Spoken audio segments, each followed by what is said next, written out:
Alright, this is Andrew Floyd from Dallas Makerspace, Applied Biology Committee. Just want to give you a quick look at what we're doing tonight at the Introduction to Vegetable Fermentation.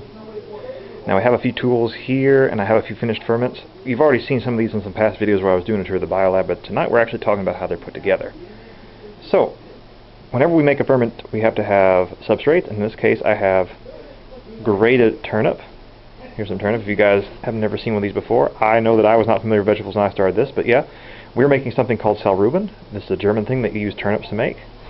We measure on the gram scale, and the trick is, I think I printed it out so when folks show up they'll be able to see it too, is that our general rules for lactic acid fermentation is the basic ratio of 1 gram of salt for every 40 grams of substrate. A tablespoon of salt is approximately 17 grams, and a quarter tablespoon is approximately 2 grams. The reason we do stuff by weight here is because there is no telling that your salt, I have some natural sea salt here, there's no telling if your salt will be coming from the store in one form, or if you do grind it yourself, what the course of the grain will be. So you can't just say a tablespoon. Your tablespoon and my tablespoon may be different. That's why we use weight. Continuing on, what we do once we have the salt and we have the turnips weighed out on the gram scale, we have a little container here with 8 grams of salt for the 300 grams of turnip that we're doing.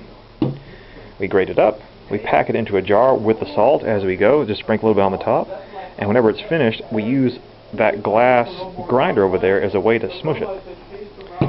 And when it is done, it will be very much like this sauerruben here, although probably a little bit prettier because this one was done in September. The earlier you have your ferment, the crunchier it will be, and depending on how much salt you will get, the crunchier it will be.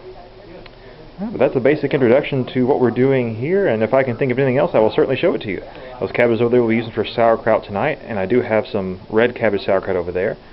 You can see some of this sour beet that we just finished. Well, thanks for checking us out. We'll see what happens.